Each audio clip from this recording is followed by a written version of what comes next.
Novels forever में खुशामदीद। Novel between love and war जिसकी राइटर है माहा गुल, उसकी ये 3rd एपिसोड है और आज के दिन भी आप लोगों को इंशाल्लाह 2 एपिसोड्स प्रोवाइड करूँगी जो कि ऑलमोस्ट 2 घंटे की होंगी। तो अपना फीडबैक ज़रूर दीजिएगा। अभी तक वैसे मैंने आप लोगों का फीडबैक नहीं देखा क्योंकि मैंने एक साथ ही सारी एपिसोड्स रिकॉर्ड कर दी थी, मतलब 4-5 रिकॉर्ड कर दी थी 4-5 दिनों के लिए, ताकि मुझे प्रॉब्लम ना हो आप लोगों को प्रोवाइड करने में। तो आप लोग अपना फीडबैक दीजिएगा और मुझे बताइएगा कि आप लोगों को ये नावल अच्छा लग रहा है। अगर अच्छा नहीं लग रहा तो मैं आप लोगों को इसकी अगली एपिसोड्स प्रोवाइड नहीं करूँगी। अगर तो अच्छा लग रहा है तो फिर इसको कंटिन्यू करेंगे। तो आइए स्टार्ट करते हैं इसकी 3rd एपिसोड को बगैर किसी देर के। दिल में न जाने क्या समाई कि गाड़ी का रुख फ़ातीन के हॉस्पिटल की जानिब कर दिया। न जाने क्यों दिल की मान ली जो बार बार चीख कर कह रहा था, उसे अपना दर्द बताओ तो सही और देखो कि तुम्हारे दर्द पर तकलीफ़ उसे भी महसूस होती है या नहीं। अपनी गाड़ी हॉस्पिटल की पार्किंग में रोक कर पिछली सीट से अपनी जैकेट उठाकर पहनी, जिसे पहनते हुए बाजू में दर्द की ठेसें उठना शुरू हो गई। होंठ भींचकर बैग में से मास्क निकाल कर लगाया और बाहर निकल आए। रिसेप्शन पर जाकर इर्द गिर्द नज़रें दौड़ाई तो फ़ातीन उसे कहीं नज़र नहीं आया। अस्सलाम वालेकुम, नर्स को मुखातिब करके कहा तो उसने मुस्कुराकर सलाम का जवाब दिया। क्या मैं डॉक्टर फ़ातीन राजपूत से मिल सकती हूँ? अनान ने मुद्दे की बात की तो नर्स ने उलझन भरी नज़रों से उसे देखा। आप उनकी क्या लगती हैं? नर्स ने सवालिया लहजे में इस्तफार किया, क्योंकि अभी तक हॉस्पिटल में फ़ातीन से मिलने कोई नहीं आया था और आज एक लड़की आकर उसका पूछ रही थी तो उसकी हैरत फितरी थी। अनान ने अपना मास्क नीचे किया तो नर्स का मुंह खुल गया। अनान राजपूत को कौन नहीं जानता था, मीडिया की दुनिया में उसका एक नाम था। रोज़ अपने शो पर वो लोगों की बोलती बंद करती थी, मजलूम लोगों के हक़ में आवाज़ उठाती थी, ऐसे लोगों के चेहरे बेनकाब करती थी कि चैनल वाले उसकी दीदा दलेरी पर दंग रह जाते थे। 24 साल की उम्र में वो अपने आप को मनवा चुकी थी। इस सफ़र में हयाम और अरहम ने कदम कदम पर उसका साथ दिया। वो लोगों को बेनकाब करती थी तो वो सज़ा देते थे। मेरे कज़न है वो, ज़रूरी काम आन पड़ा, कॉल अटेंड नहीं कर रहे थे इसलिए यहाँ आना पड़ा, अना ने नरम लहजे में कहा तो वो नर्स फिदा हुई नज़रों से उसे देखती रही। श्योर मैम, हॉस्पिटल में काफ़ी टर्न होता है तो मैं अब उनको बुलाती हूँ, नर्स ने चमकती आंखों से जवाब दिया तो अना ने अपना मास्क ऊपर किया। थैंक यू, अना ने नर्स को जवाब देकर पलटना चाहा जब उसकी आवाज़ पर रुकी। मैम ऑटोग्राफ प्लीज़, इल्तिजाइया लहजे में कहा तो अनान ने मुस्कुराकर उसे देखा। श्योर, अनान के कहने पर नर्स ने जल्दी से पेन और पेज आगे किया जिस पर अनान ने ऑटोग्राफ देकर उसकी जाने बढ़ाया। इस सब के दौरान हाथ की दर्द से जान निकलती महसूस हो रही थी। हाथ पर लपेटे हुए स्कार्फ की वजह से लिखा भी नहीं जा रहा था। नर्स शायद अनान को देखने में ही मसरूफ़ थी जो उसका ध्यान हाथ पर नहीं गया। दर्द अब बर्दाश्त से बाहर था, इसीलिए ज़बरदस्ती होंठों पर मुस्कुराहट सजा। नर्स के थैंक यू का जवाब दिया और पढ़कर तेज़ तेज़ कदमों से फ़ातीन के ऑफिस की जानिब बढ़ी। वो जो पेशेंट की फ़ाइल रीड करने में मसरूफ़ था। दरवाज़ा खुलने की आवाज़ पर सर उठाकर सामने देखा। अपने सामने उस दुश्मन जान को देखकर नज़र कुछ पल के लिए साकित हो गई, लेकिन शाम वाली हरकत याद करके गुस्से की शदीद लहर वजूद में सरायत कर गई तो फ़ातीन एक झटके में अपनी जगह से उठा, जबकि अनान दरवाज़ा लॉक करके उससे पीठ लगाकर खड़ी हो गई थी और अब अपनी जाने बातें फ़ातीन को देख रही थी। अभी फ़ातीन गुस्से से कुछ कहता जब कांपते हाथों से अनान ने जैकेट की जिप खोली। अनान की उस हरकत पर फ़ातीन के कदम अपनी जगह पर जम गए। जैसे जैसे वो जिप खोल रही थी गर्दन के ज़ख्म वाजे होने लगे, जबकि लहू लुहान शर्ट देखकर फ़ातीन को अपनी जान निकलती महसूस हुई। उन सरगोशी की सूरत में अल्फाज अदा हुए जो शायद फ़ातीन राजपूत को खुद भी सुनाई ना दिए थे। दुख, तकलीफ़, बेयकीनी, न जाने कितनी ही कैफियत में उस वक्त फ़ातीन राजपूत खुद को महसूस कर रहा था। अपने बाएं कंधे से जैकेट उतार कर अब दाएं से उतारनी चाहिए तो दर्द सिसकियों की सूरत इख्तियार कर गया। वो जो तब नहीं रोई थी जब उस शख्स ने इतनी बुरी तरह हाथ मसला। अपने सामने फ़ातीन को पाकर उन आंसुओं को रोक न सकी। कोशिश के बावजूद भी जब जैकेट न उतार सकी तो फ़ातीन की जानिब देखा जो खून छलकाती आंखों से अनान के बाजू को ही देख रहा था। फ़ातीन होश में आया और पल में अनान के पास पहुंचा और उसे अपने बाजुओं में भरकर साइड पर पड़े सोफे पर लाकर बिठाया। कांपते हाथों से जैकेट उतारी, जख्म देखकर अपने जबड़े भींच लिए, जबकि अनान ने आंखें बंद करके सोफे की पुश्त से टेक लगा ली। सवाल जवाब बाद में करने का सोचकर मेडिकल बॉक्स लाया जो रूम में फाइल्स वगैरह छोटी सी अलमारी में मौजूद था। बाजू की पट्टी करते हुए फ़ातीन की आंखें पल में नम हुई। नज़र उठाकर अनान को देखा जो शायद बेहोश हो चुकी थी या कमाल का ज़ब्त रखती थी, जबकि उस सबके दौरान फ़ातीन को अपने दिमाग की शरेआनें फटती हुई महसूस हुई। चेहरा बिल्कुल सपाट था, जबकि आंखें आग से तपिश लिए सब कुछ जलाकर भस्म करने का इरादा किए हुए थी। हाथ की उंगलियों पर नज़र पड़ी तो वो सूजी हुई महसूस हुई। दिल की धड़कनें बेहंगम हुई। बुरी तरह से लब कुचलते स्कार्फ हाथ से उतारा। जैसे जैसे स्कार्फ उतर रहा था, फ़ातिन राजपूत का दिल कर रहा था दुनिया जलाकर भस्म कर डाले। एक बेख्तियार आंसू पलकों की बाढ़ तोड़कर अनान के जख्मी हाथ पर गिरा तो फ़ातिन ने अपने लब उस जख्म पर रखकर मिसाई करनी चाही। पट्टी करके ट्यूब हाथ में थामी और अनान के कदमों से खड़ा होकर उसके दाएं जानिब अपना घुटना फोल्ड करके सोफे पर बैठ गया। हाथ से बाल अनान की गर्दन से पीछे किए तो खुद को अंगारों पर लुढ़कते पाया। सफ़ेद रंगत गुस्सा जब्त करने की कोशिश में लाल हो चुकी थी। गर्दन की नसें वाज़े होने लगी थी। नज़रें गर्दन से होती हुई कंधे पर गई जिस पर नाखूनों के निशान थे। खुद पर जब्त करके ट्यूब जख्मों पर लगाकर नीचे बॉक्स के पास फेंक दी। अपना बाजू अनान के सर के नीचे से गुजार कर उसका सर अपने सीने पर रख दिया। अनान के बालों में उंगलियां चलाते हुए उसे पुरसकून और ख़ुद के इश्तियाल पर काबू पाने की कोशिश की। अपने पॉकेट में हाथ डालकर मोबाइल निकाला और मैसेज टाइप किया। ये कार शाम 6 बजे के बाद से किस किस जगह पर गई, मुझे वहाँ की मुकम्मल फुटेज चाहिए और जिस जगह पर इस पर अटैक हुआ और जिसने किया वो सब मुझे कल तक चाहिए। मैसेज सेंड करने के बाद अनान की तरफ मतवज्जे हुआ। फ़ा सरगोशी से भी कम आवाज़ में अनान ने फ़ातिन को पुकारा। जी जाने फ़ा फ़तीन। फ़तीन ने जज्बात की आंच लिए गमगीन लहजे में अनान का चेहरा अपने हाथों में भर कर कहा तो अनान ने बामुश्किल अपनी आंखें खोलकर उसकी जानिब देखा। फ़ातिन का लहजा जितना नरम था, आंखें उतनी वहशत और जुनून लिए हुए थी जिन्हें देखकर अनान भी कांप गई। अनान ने खुश्क पड़ते होंठों पर ज़बान फेंककर उन्हें तर किया तो फ़ातिन ने मखमूर होती नज़रों से अनान की हरकत देखी। अपने होंठों पर फ़तीन की नज़रें महसूस करके अनान ने पीछे होना चाहा तो फ़तीन ने कमर पर बाजू डालकर उसे खुद पर गिरा लिया। फ़ातिन की कलून की डार्क खुशबू अनान के असाबों को जकड़ रही थी। अपनी पलकें उठाकर फ़ातिन की तरफ देखा जो उसे ही देखने में मसरूफ़ था।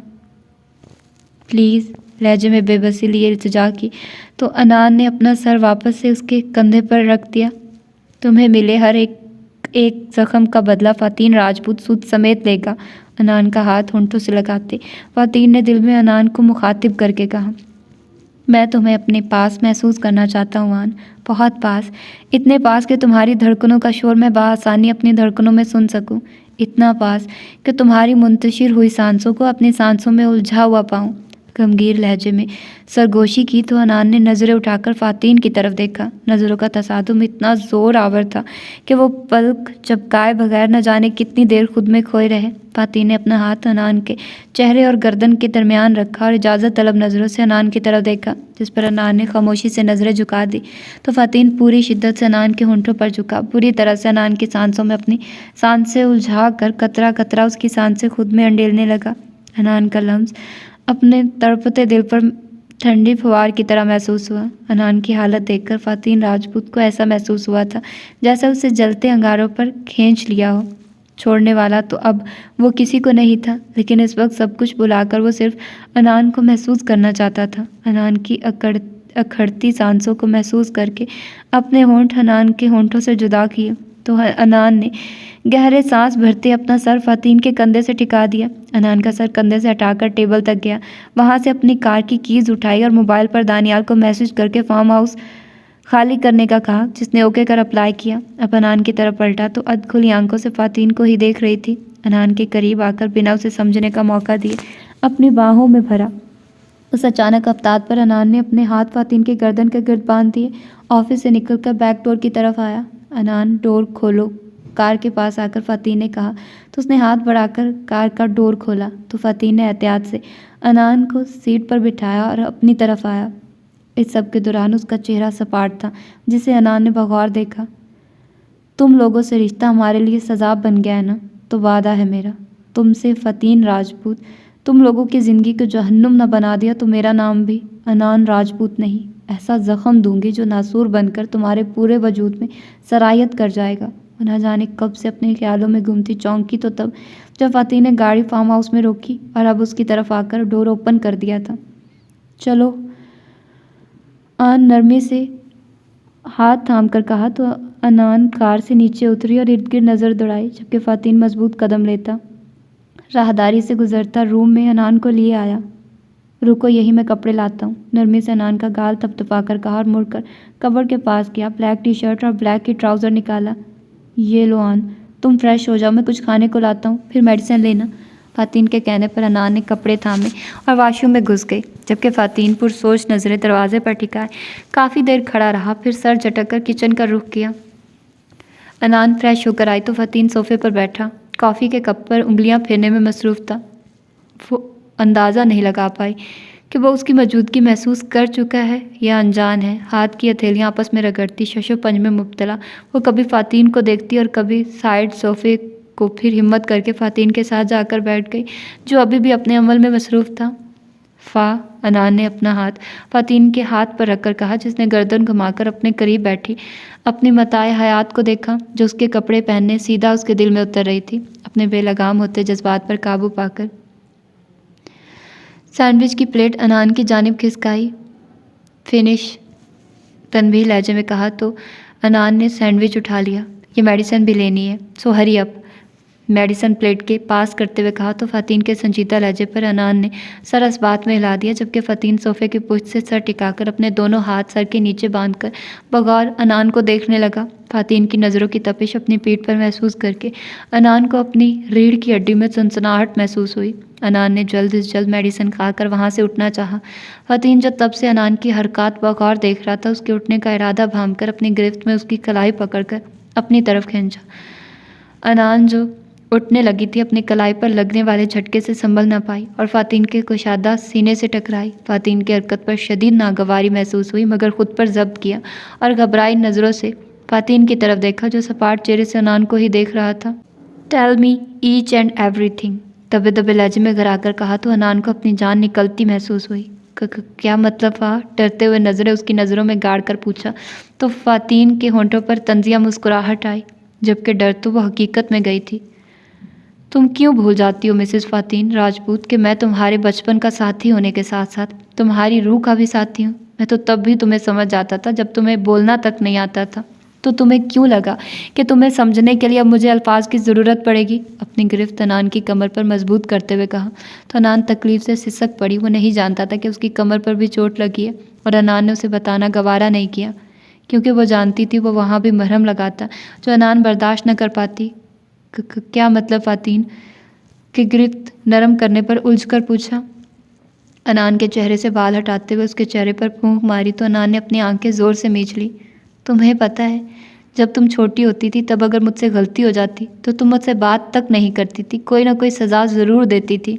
वैसे तुम्हारे साथ खेलने के लिए तुम्हें मनाना पड़ता था, लेकिन जब तुमने बदला लेना होता तब खुद ही आ जाती थी मेरे पास और मैं हमेशा इसी बात पर खुश हो जाता। लेकिन वो अनान ही क्या जो बदला लिए बिना रह जाए।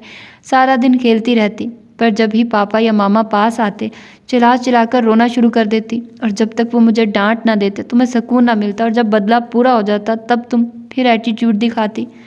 तो मेरी एंग्री बर्ड को क्यों लगा कि मैं अब समझ नहीं पाऊँगा? जो लड़की 7 घंटे पहले मुझसे नफ़रत का इजहार कर गई और अब एकदम से अपने मरहम के लिए मेरे पास आ गई। तुम्हें कुछ अजीब नहीं लग रहा? जहाँ तक मैं तुम्हें जानता हूँ कि माई एंग्री बर्ड, तुम किसी को नापसंद करो तो मरते हुए उसे पानी लेकर ना पियो। मुझसे तो नफ़रत का इजहार किया गया था। अबरू अचकाकर तंजिया लहजे में इस्तफार किया तो अनान ने खून ख्वार नज़रों से फ़ातीन को घूरा और अपने दोनों हाथ उसके सीने पर रख कर उठ खड़ी हुई। इस सब के दौरान हाथ में तकलीफ़ तो हुई, लेकिन अपनी अना और गुस्से में उसे मुकम्मल नज़रअंदाज कर गई, जबकि फ़ातीन मुस्कुराती नज़रों से उसे ही देख रहा था। हाँ, है मुझे तुमसे नफ़रत, शदीद नफ़रत। तुमसे फ़ातीन राजपूत, तुमसे जुड़ी हर चीज़ से नफ़रत है, इस रिश्ते से भी जो तौक की मानिद मेरे गले में लटका हुआ है। अनान ने चिल्लाकर कहा तो गुस्से से फ़ातीन की रगें तन गई। अपने जबड़े भींचकर आग पर साती नज़रों से अनान को देखा। और जानते हो क्या फ़ातीन, अपनी ज़िंदगी में आगे बढ़ने के लिए इस तोक को उतार फेंकूंगी मैं, तमस्खुर उड़ाते लहजे में कहा तो अनान की उस बात पर फ़ातीन का जवाब दे गया। अपनी जगह से उठकर एक ही जस्त में अनान तक पहुंचा और उसके बाल अपनी मुट्ठी में दबोच लिए। जस्ट शट अप अनान, अगर मज़ीद एक लफ्ज़ कहा तो गुद्दी से ज़बान खींच लूँगा तुम्हारी। आग सी तपिश लिए अनान के चेहरे पर गिराया तो अनान को अपनी जान निकलती महसूस हुई। तुमने क्या सोचा? तुम्हारे आगे झुकता ही जा रहा हूँ तो कुछ भी बकवास करोगी और फ़ातीन राजपूत सुन लेगा। तुम्हारे इस दिल में मौजूद हर एहसास पर सिर्फ मेरा हक है। अनान के सीने पर दिल के मकाम पर अपना हाथ रख कर कहा तो अनान का हया शर्मिंदगी से चेहरा तप उठा, पलकें हया के बोझ से भारी होती झुक गई। फ़ातीन ने दिलचस्पी से यह मंजर देखा और ये लड़की कहती है इसे मुझसे नफ़रत है। तुम क्यों नहीं समझ रहे यान कि जिससे नफरत हो उसके करीब आने पर चेहरे पर गुलाल नहीं खिलते।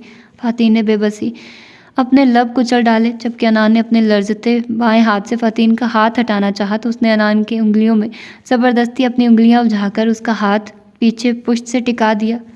तुम्हें पता है यान कि मर्द कितना अनापरस्त होता है। कोई औरत उससे ऊंची आवाज़ में मुखातिब हो जाए तो अना का मसला बना लेता है। और तुमने आज क्या किया? आंखें मूंदी अपना सर अनान के सर से टिकाते हुए बोझल और गमगीन लहजे में कहा। फ़तान की गर्म सांसों की तपिश से अनान को अपना चेहरा झुलसता महसूस हुआ। नींद की वजह से आंखों के आगे अंधेरा छाया तो खुद को गिरने से बचाने के लिए फ़ातीन की शर्ट दबोची और आंखों में नींद का खुमार लिए फ़ातीन की तरफ देखा, जो गहरे सांस भरता अनान की सांसों को खुद में इनहेल कर रहा था। ये देखकर जिस्म का सारा खून अनान को अपने चेहरे पर सिमटता महसूस हुआ। खुद पर अनान की नज़रों की तपिश महसूस करके आंखें वाकी तो अनान की आंखों में नींद का खुमार देखकर होंठ मुस्कुराहट में ढले। फ़तीन ने जानबूझकर उसे नींद की गोली दी थी ताकि वो आराम करे। वो जानता था जब वो उसे बताएगा तो वह यहाँ से जाना चाहेगी और फ़तीन नहीं चाहता था कि वो लड़ झगड़ कर उसके दिल में बदगुमानी बढ़ाए। गुस्सा, नाराज़गी या चाहे नफ़रत ही करो, लेकिन मेरे पास और मेरी ही रहकर करो। दूर जाने का सोचना भी मत मिसिस, क्योंकि ये नामुमकिन है। तनबीह लहजे में अनान की नींद भरी आंखों में अपनी आंखें गाड़ कर कहा, जबकि अनान ने बंद होती आंखों से अपना सर फ़ातीन के सीने से टिका दिया। तो फ़ातीन ने उसे बाहों में भरकर कमरे का रुख किया। अनान को करवट के बल लटाकर साइड ड्रा से ट्यूब निकाली और फिर बिना किसी हिचकिचाहट के शर्ट ऊपर करके अपने हाथों से उसकी पीठ पर ट्यूब लगाई। वो उसके सिसकने पर ही जान चुका था कि ज़रूर कोई चोट लगी होगी और वो अना की मारी उसे नहीं बताएगी, इसलिए फ़ातीन ने अपनी गिरफ्त नरम कर दी। झुककर ज़ख्मों पर अपने दहकते होंठ रख के फ़ातीन के लम्स पर अनान कसमसाई। ट्यूब वापस रखकर दरवाज़ा लॉक किया। बेड की जानिब आते अपनी शर्ट उतारकर सोफ़े पर उछाली, कंफर्टर खोलकर अनान पर दिया और उसके साथ नीम दराज होकर अनान को अपनी बाहों में भर लिया। उफ़, अपना आप पक्का जन मुरीद लग रहा है। थप्पड़ खाकर भी बाहों में भरे बैठा हूँ। गुस्सा कहाँ गायब हो जाता है यार मेरा तुम्हें देखकर। अनान के चेहरे की तरफ देखकर बेबसी से कहा, जो चेहरे पर मासूमियत सजाए सो रही थी। अनान को अपने इतने करीब देखकर फ़ातीन को अपना आप बहकता महसूस हुआ तो सर झटक कर हाथ बढ़ाकर लैंप ऑफ किया और आंखें मूंद कर सोने की कोशिश की, जो कि नामुमकिन ही था।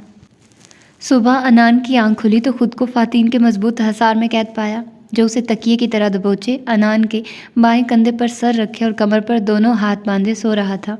अनान जो कुछ लम्हे तो सोई जागी कैफियत में फ़ातीन को देखती रही, फिर कल की तल्ख बातें याद आते ही उसका हसार तोड़कर उठ खड़ी हुई। घड़ी पर निगाह दौड़ाई तो सुबह के 6 बज रहे थे और पलटकर फ़ातीन को देखा, जो अनान के उठने पर करवट बदल चुका था और अब बाहों में अनान की जगह तकिया था। अनान के अंदर जलन का एहसास पैदा हुआ। नफ़रत भरी नज़रों से तकिए को घूरा। कमीना, मोहब्बत करता है और मुझ में और तकिए में फ़र्क ही नहीं पता, दांत पीस कर कहा। तो करवट बदल कर लेटे फ़ातीन ने दांतों तले होंठ दबाकर बामुश्किल अपना कहका रोका, जबकि अनान तनफन करती उसकी साइड आई और वहाँ से फ़ातीन की गाड़ी की चाबी उठाई और खूनख्वार नज़रों से फ़ातीन को घूरती दरवाज़ा खोलकर बाहर निकलती चली गई।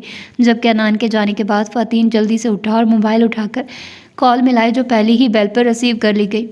मैडम मेरी कार में गई हैं, जब तक खैरियत से घर ना पहुंच जाए पीछा करते रहना और जहां गड़बड़ लगे सोचने समझने की बजाय सीधा उड़ा देना, सर लहजे में कहा तो दूसरी तरफ से कॉल काट दी गई, जबकि फ़ातीन खिड़की से अनान को जाते हुए देख रहा था।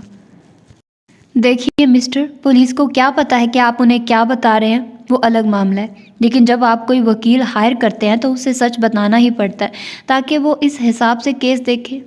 ऐसा क्यों? सामने बैठे शख्स ने तल्ख लहजे में पूछा तो नबाल ने दिल में उसे 100 सलवातें सुनाई। अगर अपने चोरी की है तब भी बताना पड़ेगा, क्योंकि फिर मैं इन पॉइंट्स को देखूंगी जो आपको मुजरिम साबित कर रहे होंगे, और हर वकील अपने क्लाइंट को बचाने के लिए उन चीज़ों को जुटलाएगा और दूसरे फरीक पर उल्ट देगा। देखिए, जब बताएंगे कि आपने चोरी कब और कैसे की, तब मैं वो बातें नोट करके उस आदमी पर डाल दूंगी। जहां आप होंगे वहां उसे एडजस्ट कर दूंगी, नबाल ने संजीदा लहजे में कहा तो उस आदमी ने बगौर नबाल को देखा, जिस पर नबाल ने दांत पीसे। कुछ दिन पहले नबाल के पास एक गरीब आदमी आया था। उसका कहना था कि उसके मालिक के ऑफिस से किसी ने पैसे चुरा लिए और इल्ज़ाम उस पर लगा दिया और सब उसी के खिलाफ है, लेकिन उसे अमजद नामी शख्स पर शक है कि चोरी उसने ही की है। अब वो खुद को बचाने के लिए उस गरीब आदमी पर इल्ज़ाम डाल रहा है। नवाल ने उन्हें यकीन दिलाया, जो वो करता है करने दे, केस आप ही जीतेंगे। अब वो यहाँ बैठी उस शख्स की बातों को रिकॉर्ड करती अदालत में उसे डबल क्रॉस करने की प्लानिंग बना रही थी कि तभी किसी के मुक्का मारने पर अमजद कुर्सी से नीचे गिरा तो नवाल हड़बड़ा कर उठी, लेकिन जैसे ही नज़र सामने गई तो चेहरे का रंग फक हुआ। दानियाल, जो कि नवाल से मिलने के लिए कोर्ट आया था, तो उसे पता चला कि वो सामने कैफ़े में गई है, तो दानियाल भी उधर ही आ गया। जैसे ही दानियाल ने आकर कैफ़े में नज़र दौड़ाई तो एक जगह ठठक कर रुकी। नवाल किसी 25-26 साल के आदमी के साथ बैठी बात कर रही थी और वो आदमी उसे एक्सरे करती आंखों से देखने में मसरूफ़ था। साफ जाहिर था कि उसका बातों से ज़्यादा बातें करने वाली पर ध्यान था। इस मंजर ने दानियाल के वजूद में आग लगाने का काम किया। किसी बुफरे हुए शेर की तरह तन-पन करता वो उस शख्स की जानिब बढ़ा और बिना उसे देखने और समझने का मौका दिया इतनी ज़ोर से उसके जबड़े पर वार किया कि मुंह के बल कुर्सी से नीचे गिरा, जबकि नवाल हड़बड़ाकर उठी और मारने वाले की तरफ देखा। दानियाल ने खूनख्वार नज़र नवाल पर डालकर आगे बढ़ा और उसे धनक कर रख कर सेकंड में रख दिया। दानियाल, प्लीज़ छोड़िए इसको। उसने उसका बाजू पकड़कर रोकना चाहा, जिसने गर्दन मरोड़कर खून छलकाती आंखों से उसकी तरफ देखा। हिम्मत भी कैसे हुई मेरी बीवी को घटिया नज़रों से देखने की। फिर से उस शख्स को मारते हुए घर आया तो नवाल ने डरकर कदम पीछे लिए, जबकि लोग खड़े तमाशा देख रहे थे। वो जानती थी अगर दानियाल ने उसे ना छोड़ा तो उसके मुखालफिन इस बात को ज़रूर उछालेंगे कि नवाल राजपूत के शौहर ने एक मलजूम शख्स को पीटा, जबकि मासूम तो वो कहीं से भी नहीं था। हिम्मत करके नवाल आगे बढ़ी और दानियाल, जो एक हाथ से उस शख्स का कॉलर पकड़े और दूसरे हाथ से उसके चेहरे का नक्शा बिगाड़ने में मसरूफ़ था, दानियाल का वार करता हाथ बाजू से थामकर नीचे से गुजरकर उसके सामने खड़ी हो गई, जिस पर दानियाल ने नवाल को धक्का देकर उस शख्स को नवाल से दूर किया और कमर में हाथ डालकर अपने करीब कर लिया। उफ परी, अगर तुम्हें लग जाती। पल में खूनख्वार तासुरात नरमी में बदले, आंखों में मोहब्बत और फिक्रमंदी वाज़े होने लगी। मुझसे तो बात ही मत करे दानी। दांत पीस कर उसे घुरा और उसका हसार तोड़कर बाहर की जानिब कदम बढ़ाए। दानियाल तेज़ मगर मजबूत कदम बढ़ाता नवाल की तरफ बढ़ा और उसे समझने का मौका दिए बिना बाजू से थामकर अपनी गाड़ी में लाकर बिठा दिया, जिस पर नवाल ने तांत किचकिचाकर उस शख्स को घूरा जो अब ड्राइविंग सीट पर बैठा गाड़ी रिवर्स कर रहा था। वो उसकी नज़रों से बुखलाकर तुमसे आप पर आ गई। मतलब आपको कुछ अंदाज़ा है कि ये बात किस तरह से फैलेगी? उस मासूम बूढ़े शख्स को नौकरी से निकाल दिया जाएगा, लेकिन आपको इस सब से क्या? देख ही रहा था, खा तो नहीं गया था ना मुझे, नवाल ने झुंझलाते हुए कहा तो दानियाल ने एकदम से ब्रेक लगाए, जिस पर नवाल का सर डैशबोर्ड से लगते लगते बचा। अभी वो संभली भी ना थी जब दानियाल ने कंधों से थामकर रुख अपनी जानिब किया। नवाल को दानियाल की उंगलियां अपनी जिल्द में धंसती हुई महसूस हुई। कोई तुम्हें मेरे अलावा देखे तो देखे भी क्यों? लाल भभोका चेहरा लिए नवाल के चेहरे पर धारा तो नवाल ने तकलीफ और डर के बायस अपनी आंखें मींच ली। दानी, हटाइए अपने हाथ, अपने लहजे को। उसने दानियाल ने गिरफ्त और बढ़ाई और अपनी जानिब खींच लिया। दर्द तमस्खुर उड़ाते लहजे में कहा तो नवाल ने आंखें खोलकर उसकी तरफ देखा। तुम जानती भी हो कि दर्द होता क्या है नवाल? दर्द वो होता है जो इतने सालों से मैंने बर्दाश्त किया, जिसकी तकलीफ़ मुझे रूह तक महसूस हुई। और दर्द वो भी होता है जो तुम इतने दिनों से मुझे अपनी बेरुखी से दे रही हो। और हमारा दर्द दानी, जो हमने बर्दाश्त किया, वो सब क्या बेमायनी है? दानियाल की बात काटकर बेबसी से कहा तो दानियाल ने अपने हाथों के प्याले में नवाल का चेहरा भर लिया। तो कह तो रहा हूँ, मेरे पास आ जाओ। दानियाल राजपूत हर दर्द का अजाला करेगा। नवाल की आंखों से गिरते आंसू को अपने होंठों से चुनते हुए बोझल और गमगीन लहजे में कहा। दानियाल का लम्स नवाल को अपने रूम में उतरता महसूस हुआ, लेकिन सब कुछ नज़रअंदाज नहीं कर सकती थी, खुद गर्ज नहीं बनना चाहती थी। हर दर्द का अजाला मुमकिन नहीं होता, नवाल ने नज़रें फेरते हुए कहा तो दानियाल ने बगौर उसके चेहरे की तरफ देखा। एक बार यकीन करके तो देखो परी, दानियाल राजपूत तुम्हारी हर तकलीफ़, हर दर्द को खुद में समेट लेगा। अपने दहकते होंठ नवाल के गाल पर सब्त करते हुए कहा तो नवाल को अपना रवां रवां कांपता महसूस हुआ। अपने कांपते हाथों से दानियाल की शर्ट सीने से दबोची और दानियाल की मखमूर होती आंखों में देखा। लेकिन मुझे डरा भी, नवाल अपनी बात मुकम्मल करती कि दानियाल पूरी शिद्दत से उसके होंठ पर काबिज़ हो गया। कतरा कतरा करके नवाल की सांसों को खुद में अंडेलते उसके हर खदशे और डर को अपने लम्स से ख़त्म करने की कोशिश की। अपने हाथ नवाल की कमर पर बांधकर उसे अपने सीने में भींच लिया। नवाल आंखें बंद किए उस लम्स को अपनी रूह में उतरता महसूस कर रही थी। न जाने कितनी ही देर वो एक दूसरे में खोए रहे, जब दानियाल ने नवाल की घटती सांसों की परवाह करके अपने होंठ नवाल के होंठों से जुदा करके सर उसके सर के साथ टिका दिया। गाड़ी में मायनी खेज सी खामोशी छा गई थी। भारी होती सांसों का शोर इर्ताश पैदा कर रहा था। नवाल के वजूद से उड़ती मसहूर कुन खुशबू दानियाल को मदहोश कर रही थी। तुम्हें अपनी मोहब्बत अपने लम्स में इस कदर गुम कर दूंगा नवाल राजपूत कि तुम्हें अगर कुछ याद रहेगा तो सिर्फ दानियाल राजपूत, उसकी शिद्दतें। मेरा लम्स, मेरी मोहब्बत में पूर भीगो तुम्हारे वजूद को। माजी में याद करने की फुर्सत ही नहीं मिलेगी। बोझल गंभीर लहजे में इतनी बेबाक सरगोशियाँ करते नवाल राजपूत को खुद में समेटने पर मजबूर कर गया। दानियाल की जज्बे लुटाती नज़रों से बचने की खातिर नवाल ने उसके सीने में जाए पनाह ढूंढनी चाहिए तो गाड़ी नवाल पर गिरफ्त मजबूत करके अपना चेहरा उसके सर पर टिकाकर सुकून से आंखें मूंद ली। दरवाज़ा खुलने की आवाज़ पर माइसा ने सर उठाकर देखा तो बसाम हाथ में फाइल्स और कार्ड लिए अंदर दाखिल हो रहा था। कितने दिनों बाद वो उसे देख रही थी, जिसके चेहरे पर सर्द मोहरी छाई हुई थी। ये इनविटेशन आया है कैसर ग्रुप ऑफ इंडस्ट्रीज़ की तरफ से, बसाम ने कार्ड टेबल पर रखते हुए कहा तो माइसा अपने ख्यालात से चौंकी। ओह हाँ ठीक है, मैं देख लेती हूँ, माइसा ने हड़बड़ाकर जवाब दिया तो बसाम ने संजीदा नज़रों से उसकी तरफ देखा। उसे वो बात अभी तक नहीं भूल रही थी। जब भी याद करता हर बार अपना वजूद जलते अंगारों पर पाता। इस फाइल पर तुम्हारे और हयाम के साइन भी चाहिए, माइसा को नज़रों के हसार में रखकर कहा तो उसने इस बात में सर हिलाया। इसके लिए आपको आने की क्या ज़रूरत थी? किसी सेक्रेटरी को भेज देते, माइसा ने सरसरी से कहा। क्योंकि उसे यही था कि वो अपना काम छोड़कर अपनी कंपनी से यहाँ आया सिर्फ साइन और कार्ड्स देने और अब वापस जाएगा। मगर माइसा की ये बात बसाम को तैश दिला गई। नहीं, सेक्रेटरी को क्यों भेजता? तुम्हें देखने के लिए मरा जा रहा था ना, इसीलिए 7 समंदर फैलांगते हुए ये फाइल खुद लेकर आ गया। क्योंकि इससे सुनहरी मौका तो तुम्हारे दीदार के लिए मुझे मिलना ही नहीं था ना, बिला वजह बात का बतंगड़ बनाते हुए सर लहजे में चलाया। इतने दिनों से खुद को एक अनदेखी आग में जलता महसूस कर रहा था और जब इतने दिनों बाद वो सामने आई तो वो कह रही थी किसी और को भेज देते। ये बात तो बसाम राजपूत का दिमाग ख़राब कर चुकी थी। जबकि माइसा हुनको की तरह मुंह खोले उसे देख रही थी कि उसने ऐसा भी क्या कह दिया जो वो ऐसे भड़क रहा है। अब ये मुँह खोले टकर टकर क्या देख रही हो? बसाम ने किन अखियों से उसके खुले मुँह और फैली आंखों की तरफ देखा और आंखें छोटी करके इशारा किया तो माइसा ने सटपटाकर अपना मुँह बंद किया। अपने दिमाग से गलत फहमी निकाल दो कि तुम्हें देखने के लिए ऐसे छोटे छोटे बहानों की ज़रूरत है मुझे। मेरी मलकियत हो, जब चाहे हक से आकर देख सकता हूँ। अगर कभी खुद ना आ सका तो तुम्हें अपने पास बुला सकता हूँ, अपने दोनों हाथ टेबल पर रखकर माइसा की जानिब झुकते हुए कहा। जबकि माइसा हैरानगी से उसे देख रही थी। कैसा अजीब शख्स था, कहाँ की बात कहाँ ले गया। मेरे कहने का मतलब ये नहीं था, अपने खुश्क पड़ते होंठों पर ज़बान फेरते हुए कहा।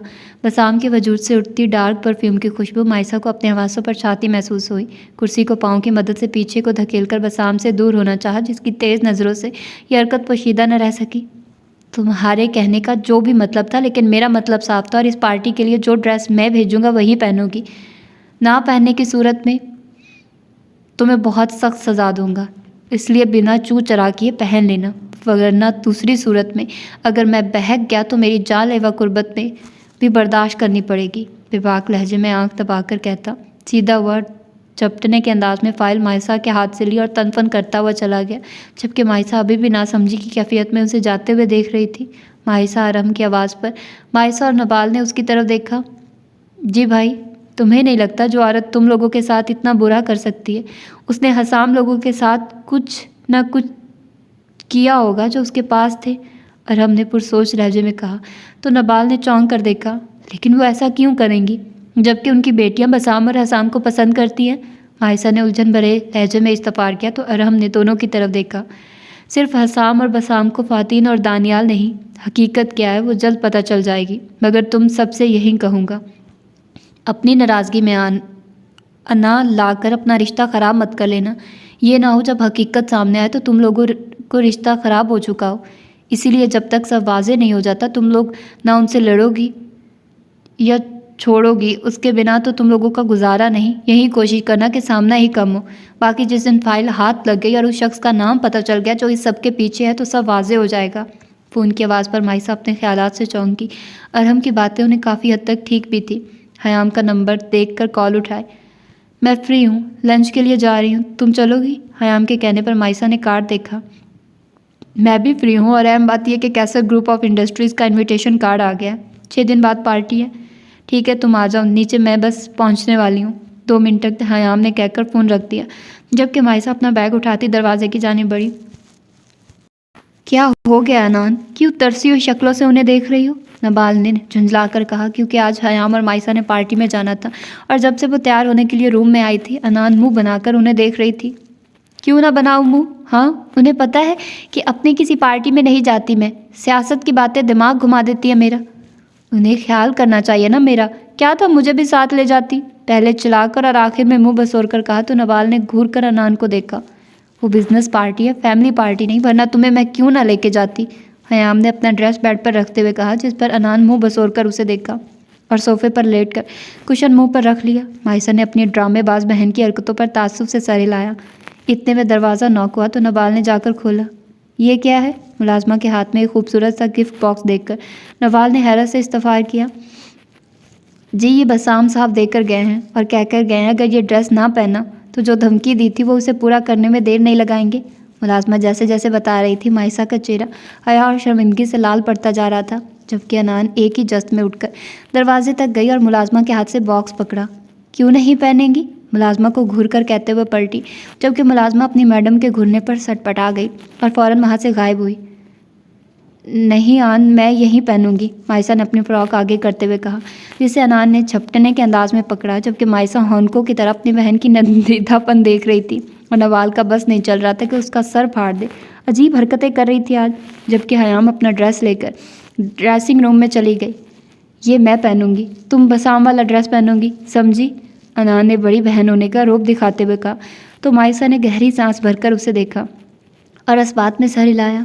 ठीक है, पहन लें आप, और ये दे मुझे, देखो तो कैसी ड्रेस है, माइसा ने हाथ आगे करते हुए कहा तो अनान ने उसे बॉक्स पकड़ा दिया। माइसा ने बेड पर रखकर बॉक्स देखा, जो कि वाइट कलर का हार्ट शेप बॉक्स था जिस पर रेड कलर की बटरफ्लाइज बनी हुई थी। माइसा ने जैसे ही बॉक्स खोला उसमें रेड कलर की बहुत ही खूबसूरत फ़्रॉक थी, जिसे देखकर वो मबहूत हो गई। माइसा ने फ़्रॉक बाहर निकाली तो वो उसके पाँव तक लंबी थी, जबकि ऊपर से वो स्लीवलेस थी। सीने से शुरू होकर कमर तक उस पर डायमंड जुड़े थे। अनान ने बॉक्स में देखा तो शॉर्ट जैकेट थी, जिससे सीना और बैग मुकम्मल तौर पर कवर हो जानी थी। माइसा ने अनान को देखा, जो मायनी खेज नज़रों से उसे ही देख रही थी। अब आप जाएंगी तो मैं रेडी होंगी ना, माइसा ने दांत पीस कर कहा तो अनान ने इस बात में सर हिलाया और बाहर की जानिब कदम बढ़ाए। मेरी मानो तो जैकेट की बगैर ही जाना, फिर देखना कैसे आग लगती उस बसाम राजपूत को, दरवाजे पर जाकर पलट कर कहा तो माइसा ने तासुब से सर हिलाया कि तभी हयाम बाहर आए, ब्लैक कलर की घेरदार बारबी फ्रॉक पहने। वो माइसा को सच में बारबी ही लगी। बहुत प्यारी लग रही हैं आप, बिल्कुल बारबी जैसी, माइसा ने खुलकर मुस्कुराते हुए कहा तो हयाम ने मिरर में अपना अक्स देखा। दोधिया रंगत उस रंग में और भी खिल रही गई थी। चॉकलेट ब्राउन बाल कमर पर झूल रहे थे, ग्रे आंखें उदासी लिए हुए थी। हाँ, बिल्कुल बारबी जैसी, हयाम ने मिरर में माइसा को देखकर कहा तो वह हंसते हुए ड्रेसिंग रूम में चली गई। एक ऐसी बारबी जो अपने शहजादे की तलाश में निकली तो पूर लहू लुहान हो गई। खारदार रास्तों ने पाँव के साथ साथ रूह भी जख्मी कर डाली। एक तल्ख मुस्कुराहट के साथ हयाम ने अपने अक्स को देखा। आंखों में सरूर है, बातों में गरूर है, छल के छल के छल के। डिम रंग बिरंगी लाइट्स और म्यूज़िक की तेज़ धुन ने माहौल को ख्वाबनाक बनाया हुआ था। बसाम जो कि माइसा को पिक करने गया तो मुलाजमा से पता चला कि वो और हयाम अरहम के साथ चली गई हैं। तब से अपने आप को अंगारों पर लूटता हुआ महसूस कर रहा था।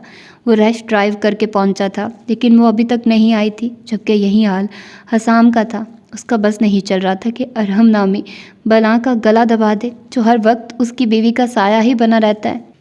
बिंदिया मेरी बिंदिया, ले गई तेरी निंदिया, चमके चमके चमके। बसाम जिसकी नज़रें दरवाजे पर टिकी हुई थी, हॉल में दाखिल होती माइसा को देखकर साकित हो गई। वह जानलेवा हद तक खूबसूरत लग रही थी। हसाम जिसकी पुश्त दरवाजे की जानिब थी और बसाम के साथ खड़े शख्स से बातें करने में मसरूफ़ था। बसाम ने मुंह खोले हसाम के कंधे पर हाथ रखकर पीछे की तरफ किया तो हसाम ने नासमझी से पीछे मुड़कर देखा तो उसका हाल भी बसाम से मुख्तलिफ न था। ब्लैक बारबी फ्रॉक में हयाम उसे आसमान से उतरी कोई परी ही लगी। हयाम का हर कदम हसाम राजपूत की धड़कनों को बेतरतीब कर रहा था। चैन खोया तुमको पाया, प्यार आया, सज धज के मेरा यार आया। वो उसकी दी ड्रेस पहन आई थी। हसाम को यही बात सरशार कर गई थी। अभी वो आगे कदम बढ़ाता जब माइसा ने पीछे से आते अरहम के बाजू में अपना बाजू डालकर मुस्कुराकर उसे देखा। हसाम का रंग सरहद में फक हुआ, बढ़ते कदम जैसे ज़मीन में ही जकड़ गए हों। वो दोनों अरहम के साथ आई, क्योंकि अरहम ने बताना था कि फ़ाइल किस किस रूम में हो सकती है, लेकिन रास्ते में माइसा की तबीयत ख़राब हो गई तो उन्हें कुछ देर गाड़ी रोकनी पड़ी। जैसे ही वो हॉल में दाखिल हुई तो बसाम और हसाम की खुद पर पड़ती जज्बात लुटाती नज़रें देखकर जज्बुज़ हो गई। जब मायसा को महसूस हुआ कि वो उसकी तरफ ही आने लगा है, हड़बड़ाहट में अरहम का बाजू थाम लिया, जिस पर अरहम ने चौंक कर मायसा को देखा। तुम ठीक हो मायसा? अरहम ने तशवीश से इस्तफार किया। जी भाई, लेकिन आपको पता है ना कि मैं घबरा जाती हूँ। मायसा ने बामुश्किल मुस्कुराने की कोशिश करते हुए कहा। तुम ज़्यादा देर यहाँ नहीं रुकोगी, बस जैसे ही फाइल मिले पिछले रास्ते से निकल जाना। अरहम ने हाथ थपथपा कर कहा, जबकि ये मंजर किसी को आग लगाने का काम कर रहा था। एकदम से सारी लाइट्स बंद हो गई तो हॉल मुकम्मल अंधेरे में डूब गया। जाओ मायसा, लेफ्ट साइड पर सीढ़ियाँ हैं, इस तरफ से जाना है, सामने से नहीं। अरहम ने झुककर सरगोशी की तो मायसा ने हिम्मत करके कदम आगे बढ़ाए कि तभी स्पॉटलाइट ऑन हुई और सीढ़ियों से कैसर हयात मगरूर राना चाल चलता हुआ नीचे आ रहा था। एक हाथ में शराब का गिलास जबकि दूसरा हाथ अपनी गर्लफ्रेंड की कमर में था। सब लोग उसकी जानिब मुतवज्जे हो चुके थे। बसाम ने स्पॉटलाइट की रोशनी में मायसा को ढूंढना चाहा, मगर वो उसे कहीं ना दिखी। जबकि दरमियान में मौजूद स्टेज पर डांसर आना शुरू हो गई। हयाम ने नफरत से नज़रें फेरी। उस शख्स को देखकर अपने कौन कौन से ज़ख्म याद नहीं आए थे। अरहम जो हयाम से 2 कदम आगे खड़ा था, जब वेटर ने आकर उसके हाथ में एक चिट पकड़ाई। अरहम ने तंजिया मुस्कुराहट से कैसर हयात को देखा, जो उनकी जानिब ही देख रहा था। चिट पर लिखी तहरीर पढ़कर अरहम ने हयाम को देखा, जिसके हाथ में भी एक चिट थी। अरहम ने आंखों से तसल्ली दी और फिर नामहसूस अंदाज में कदम पीछे लिया और दरवाजे से बाहर निकलता चला गया। जबकि हयाम ने अपनी चिट खोली। 3rd फ्लोर 2 लफ्ज़ पढ़कर हयाम को मायसा की फ़िक्र हुई, जो कि 2nd फ्लोर पर थी। चिट को अपने हाथ की मुट्ठी में बुरी तरह मसला। इस दौरान लाइट्स फिर बंद हो चुकी थी। ये सारा अमल 5 मिनट में हुआ था।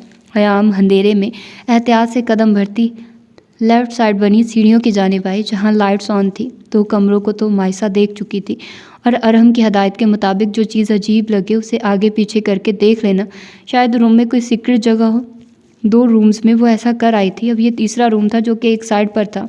मायसा ने कबर्ड ड्रॉ सब देख लिया, मगर कहीं कुछ भी नहीं था। उफ, क्या करूं? मायसा ने बेबसी से कमरे में नज़र दौड़ाए कहा कि जब नज़र वॉशरूम के दरवाजे की राइट साइड पर लगी पेंटिंग पर गई। अजीब शख्स है, वॉशरूम के दरवाजे पर कौन पेंटिंग लगाता है? सर झटक कर मोबाइल निकालकर हयाम को मैसेज करना चाहा तो दिमाग में एकदम से कुछ क्लिक हुआ। अजीब। मायसा ने सरत से नज़रें उठाकर पेंटिंग को देखा। अपने कदम पेंटिंग की तरफ बढ़ाए। अब वो बगौर पेंटिंग को देख रही थी। हाथ लगाकर उसे जगह जगह से छूकर भी देख लिया था, फिर भी कुछ नहीं हुआ। मुझे यही लग रही है, आज मुझ में किसी पुलिस वालों की रूह आ गई जो हर चीज़ पर शक कर रही हूँ। मुस्कुराते हुए सर झटक कर कहा और एक बार फिर कोशिश की। इस बार पेंटिंग को दोनों किनारों से थामकर राइट साइड किया, फिर भी कुछ नहीं हुआ। कुछ हो ना हो, मज़ा बहुत आ रहा है। हंसते हुए अब लेफ्ट साइड पर किया तो क्लिक की ज़ोरदार आवाज़ आई तो मायसा उछल कर पीछे हुई कि तभी दीवार 2 हिस्सों में बंट गई। मायसा ने डरते डरते कदम अंदर रखे। नहीं, अगर ये बंद हो गई। दिमाग में आने वाली सोच पर मायसा जल्दी से बाहर आए और इर्द गिर्द नज़र दौड़ाई तो सोफ़ा नज़र आया। इसे घसीटते हुए दीवार के दरमियान में रखा और अंदर दाखिल हो गए। रोने लगी। ऐसे लग रहा है किसी जिन का कमरा हो। मायसा ने इर्द गिर्द सुर्ख दीवारों और कमरे में रेड लाइट देखकर कहा। रेड क्लीन पर चलते हुए मायसा अलमारी तक आई। कमरे में एक जहाज़ी साइज़ बेड और सामने एक सोफ़ा था, जिस पर तरह तरह की शराबें पड़ी हुई थी। मायसा ने जैसे ही अलमारी खोली, उसमें काफ़ी तस्वीरों के एल्बम और 4 फाइल्स पड़ी हुई थी। अरहम ने फाइल्स लाने को कहा था, लेकिन मायसा उनकी पिक्स बनाने लगी। अगर फाइल्स गुम हुई तो उससे पता चल जाएगा, पिक्स लूँगी तो उसका इस तरफ ध्यान नहीं जाएगा।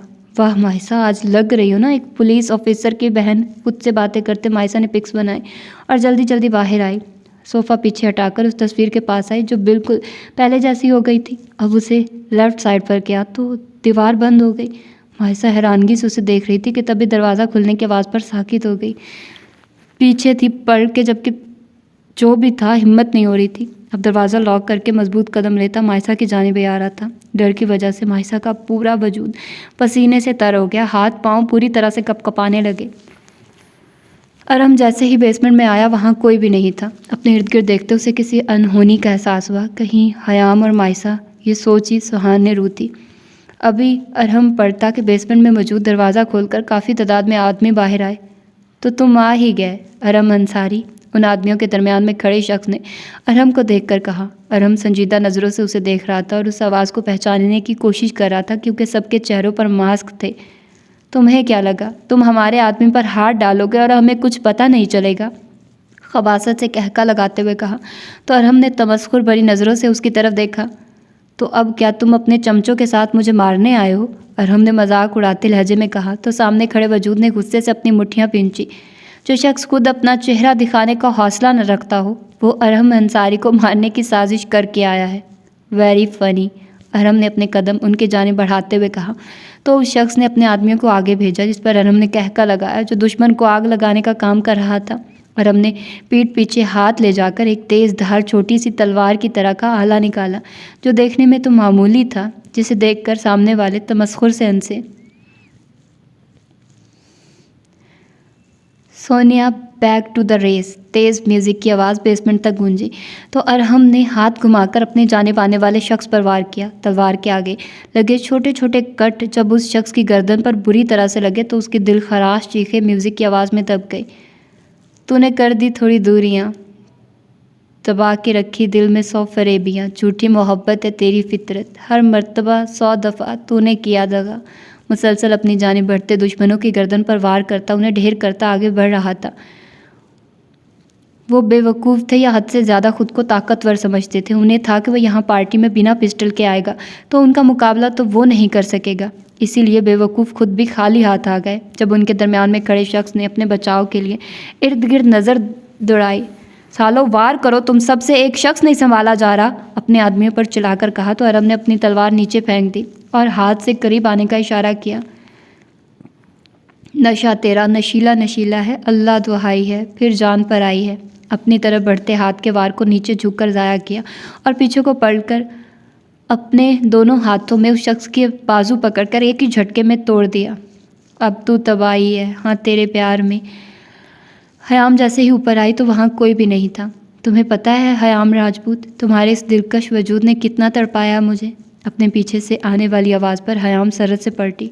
कौन हो तुम? अंधेरे में वो शख्स का चेहरा न देख पाए। तुम्हारा आशिक, जब से तुम्हें देखा है सारी दुनिया का हुस्न तुम्हारे आगे बेमायनी लगता है। ये आवाज़ कहाँ सुनी थी मैंने? हयाम ने पूरी तरह अपने लब कुचलते उस आवाज़ को पहचानने की कोशिश की। सामने खड़े शख्स को भी अंदाज़ा हो गया कि हयाम उसकी आवाज़ पहचानने की कोशिश कर रही है, इसीलिए अपनी आवाज़ ज़रा भारी करने की कोशिश की। आज तुम्हारे इस खूबसूरत वजूद पर अपनी छाप छोड़ने से मुझे कोई भी नहीं रोक सकता। आज तो तुम्हें अपना बना कर ही जाऊँगा। वो हयाम की जाने बढ़ा, जबकि हयाम सपाट नज़रों से उसे देख रही थी। उसे अंदाज़ा हो गया था कि वो अपनी आवाज़ बदलने की कोशिश कर रहा है।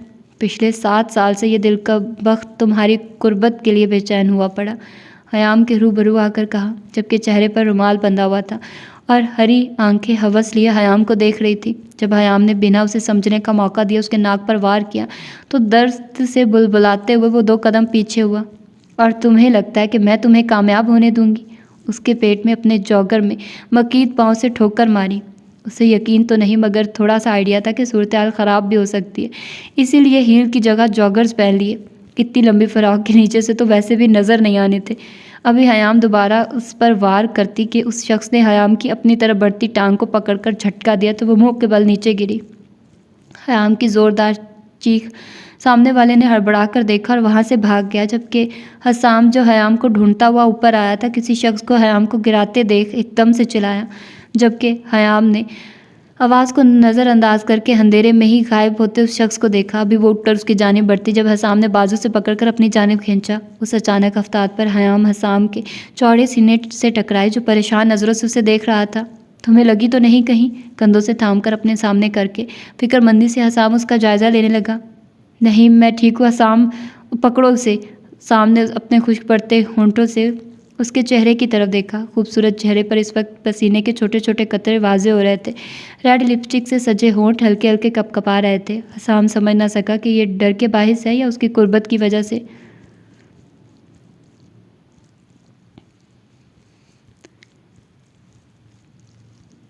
उसने उसके हसार को तोड़ा और सीढ़ियों की तरफ भागी और सीढ़ियों की जानिब बढ़ती हयाम को उसने देखा। वो फिर आज उसका हसार तोड़ गई थी। गुस्से की शदीद लहर हसाम को अपने वजूद में सरायत करती हुई महसूस हुई। तन फन करता हयाम के सर पहुंचा। वो जो सीढ़ियां उतर रही थी बाजू से थामकर ऊपर को खींचा और बिना हयाम को समझने का मौका दिए उसके होंठों पर झुकाया, जबकि हयाम ने खुद को गिरने से बचाने के लिए रेलिंग पर अपने दोनों हाथ रख दिए। अपनी सांसें हयाम की सांसों में बुरी तरह से उलझाकर उसकी कमर पर अपनी गिरफ्त सख्त कर दी। जबकि वो पूरी शिद्दत से झुका हयाम की सांसें बंद करने के दर पे था। अपनी बंद होती सांसों को महसूस करके हयाम ने एक हाथ हसाम के कंधे पर रख कर उसे रोकने की कोशिश की, जिसने हयाम का हाथ अपने कंधे से हटाकर अपने हाथ में कैद कर लिया। हयाम के होंठ को अपने दांतों तले दबाकर पीछे हटा तो हयाम रेलिंग पर झुकी गहरे गहरे सांस लेने लगी। जब हसाम ने बिना उसकी हालत की परवाह किए बाजू से पकड़कर ऊपर की जानिब कदम बढ़ाए, एक रूम का दरवाज़ा खोलकर देखा, उसमें किसी को मौजूद ना पाकर हयाम को लिए अंदर दाखिल हुआ। दरवाज़ा लॉक किया, दरवाज़ा बंद करके हयाम की तरफ देखा जो नम निगाहों से हसाम को ही देख रही थी। हयाम को बाजू से पकड़कर दरवाजे के साथ पिन किया। अब बस हयाम, इससे ज़्यादा हसाम राजपूत तुम्हारी बेरुखी बर्दाश्त नहीं कर सकता, दबे दबे लहजे में हयाम के चेहरे पर गरा कर कहा। तो हयाम को अपनी जान निकलती महसूस हुई। नम होती पलकें उठाकर हसाम को देखा जो गुस्से से गहरे गहरे सांस भरता हयाम को ही हो रहा था। तुम गलत समझ रहे हो हसाम, अपना हाथ हसाम के बाएं गाल पर रखते हुए कहा, जिसने हयाम का हाथ पकड़कर उसका रुख अचानक से दरवाजे की जानिब किया। लेकिन अब बहुत देर हो गई है मिसेज हयाम। हयाम के उसके कान में सरगोशी करके कान की लोह को दांतों में लेकर हल्के से दबाया, जिसके बायस हयाम की सिसकी उस खामोशी माहौल में गूंजी। हयाम के बालों से उठती मसूर कुन खुशबू में सांस भरकर उन्हें एक तरफ किया तो नज़रों के सामने फ़िरौक की जिप आई। हसाम ने अपना होंठ दांतों तले दबाकर हयाम की तरफ देखा जो मुसलसल अपने हाथ छुड़वाने की कोशिश कर रही थी। चेहरे पर गुलाल बिखरा हुआ था। जब हसाम ने एक ही झटके में जिप कमर से नीचे तक कर दी, हयाम ने सदमे की कैफियत में गर्दन मोड़कर पीछे देखा तो नज़रें हसाम की जज्बे लुटाती नज़रों से टकराई, जो मखमूर नज़रों से हयाम की तरफ ही देख रहा था। हयाम को अपनी रीढ़ की हड्डी में सनसनाहट महसूस हुई। अपने हाथ की पुश्त हयाम की कमर पर फेरते हुए उसे कपकपाने पर मजबूर कर दिया। बिल्कुल नहीं मिसेस, बोझल आवाज़, गमगीर आवाज़ में सरगोशी करने के साथ अपने दोनों हाथों से फ़िरौक कंधों से खिसका दी और अपनी तशना लब हयाम की गर्दन पर रख दी, जबकि दोनों हाथ हयाम के पेट पर बांधकर गिरफ्त सख्त कर दी। अपनी कमर पर जहाँ बजा हसाम के दहकते होंठों का लम्स महसूस करके हयाम को अपनी जान निकलती महसूस हुई। सांस धोंकनी की मानित चल रही थी, जबकि हसाम पूरी शिद्दत से अपनी जुनूनियत हयाम पर जाहिर करता उसके लम्स को रूह तक महसूस कर रहा था। कमर से थामकर हयाम का रुख अपनी जानिब किया। हयाम ने अपने दोनों हाथ हसाम के हाथों पर रख दिया और हया और शर्म से बोझल होती नज़रों से हसाम की जानिब देखा, जो गहरे गहरे सांस लेता। सर हयाम के सर से टिका चुका था। हसाम की डार्क क्लून की खुशबू हयाम को अपने हवासों पर छाती महसूस हुई। आंखें खुमार की सुर्खी लिए हुए थी। तुमसे इश्क है हसाम राजपूत को, तुम्हारी नाराज़गी बर्दाश्त कर सकता है, दूरी नहीं। तुम मतलब परस्त का हो या कुछ भी, क्योंकि तुम मेरी हो, तुम्हारी रूह मुझसे जुड़ी है, तो तुम्हें जिस्मों की दूरी बनाने की इजाज़त नहीं मिसेस। आग से आंच लिए लहजे में कहकर अपने लब हयाम की शहरक पर रख दिए। हयाम को अपना आप जज्बात की रूह में बहकता महसूस हुआ। अपने दोनों हाथ हसाम की गर्दन के गिर्द बांध दिए। हयाम की पेश कदमी पर हसाम ने कमर पर गिरफ्त सख्त करके उसे खुद में भेंच लिया। कंधों से होंठों का सफ़र पल में तय किया। हसाम की शिद्दत पर हयाम ने उसके बालों में अपनी उंगलियां उलझा दी और हसाम की शिद्दतों में उसका साथ देने लगी। न जाने कब तक वो एक दूसरे की खुशबू में खोए रहे। जब हयाम ने थक कर अपने होंठ जुदा किए और सर हसाम के कंधे से टिका दिया, कमरे के मायने खेज खामोशी में दोनों की धड़कनों और तेज़ धोंकनी की माने चलती सांसों का शोर बरपा था। हयाम को कंधों से थाम कर अपने सामने किया तो उसकी गर्दन से कंधों तक अपनी शिद्दतों के निशान देखकर होंठों तले लब दबाया। अगर तुम मुझसे पूछो मुझे सबसे ज़्यादा क्या पसंद है, तो मेरा जवाब होगा तुम्हारे वजूद पर मेरी शिद्दतों को वाज़े करते ये निशान, शिद्दत भरे लहजे में कहता हयाम को कपाने पर मजबूर कर गया। अपने हाथ पीछे ले जाकर जिप बंद करते हुए मुसलसल हयाम के खूबसूरत चेहरे को अपने नज़रों के आसार में रखा।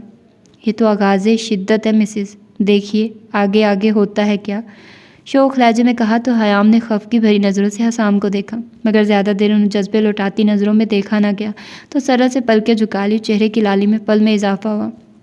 हसाम ने उस मंजर को मुस्कुराती नज़रों से अपने दिल में उतारा।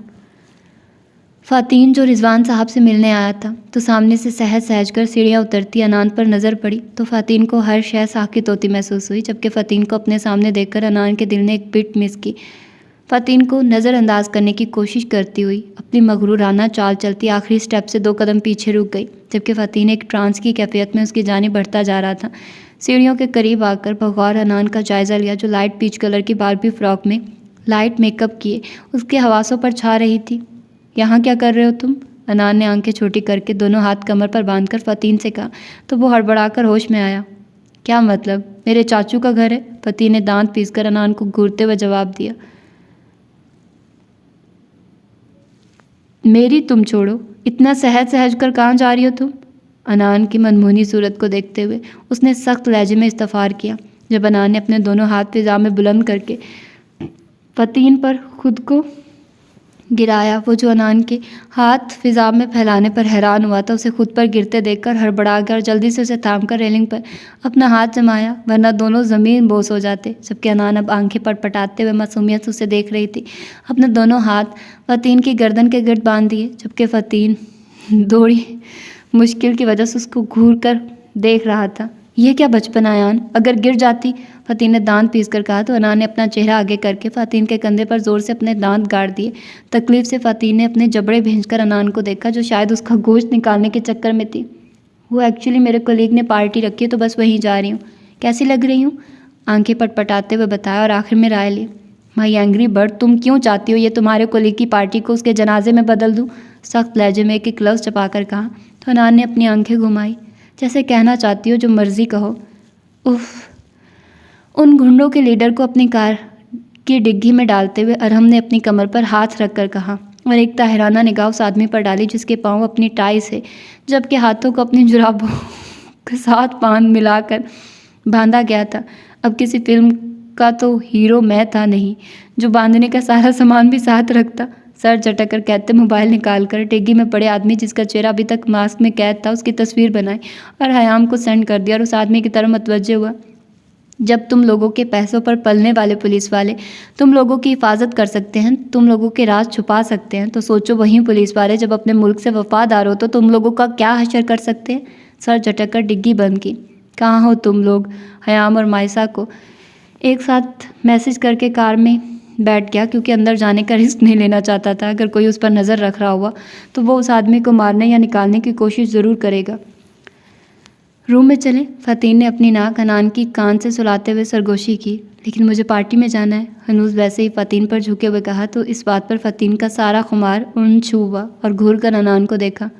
तुम्हें ऐसा लगता है कि मैं तुम्हें इतना सज धज के घर से बाहर कदम भी रखने दूंगा? सख्त लहजे में एक एक लफ्ज़ चबा कर कहा। तो अनान ने कोफत से आंखें घुमाकर फतीन के चेहरे की तरफ देखा, जो उसे आंखों में खुमार की सुर्खी लिए रोशन आंखों से उसे ही देखने में महव था। फतीन के ऐसे देखने पर अनान के दिल ने एक पीट मिस की। तो चले रूम में। अपनी गिरफ्त अनान की कमर पर सख्त करके उसके गाल पर शिद्दत से अपना लम्स छोड़ते हुए फिर से सरगोशी की। क्यों, यहाँ डर लग रहा है कि बाबा ने देख लिया तो तुम्हारी खैर नहीं? अपनी उंगली की मदद से फतीन के माथे से लकीर खींचते हुए दाएं गाल तक लाते हुए सरगोशी में कहा। तो फतीन के होंठों पर मुस्कुराहट आई।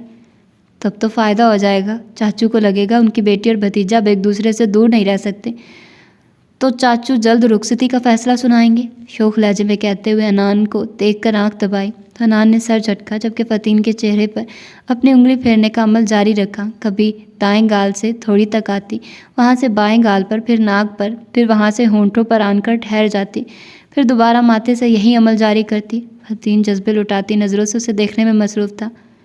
मुझे बहकाने की कोशिश कर रही हो? अपने चेहरे पर हरकत करता अनान का हाथ थाम कर उसकी गर्दन में चेहरा छुपाते हुए कहा। तुम्हें लगता है कि मुझे तुम्हें बहकाने की ज़रूरत है? फतीन की तरफ देखकर कहा, जो अनान के चेहरे पर गर्दन पर जा बजा अपना लम्स छोड़ रहा था। बिल्कुल नहीं।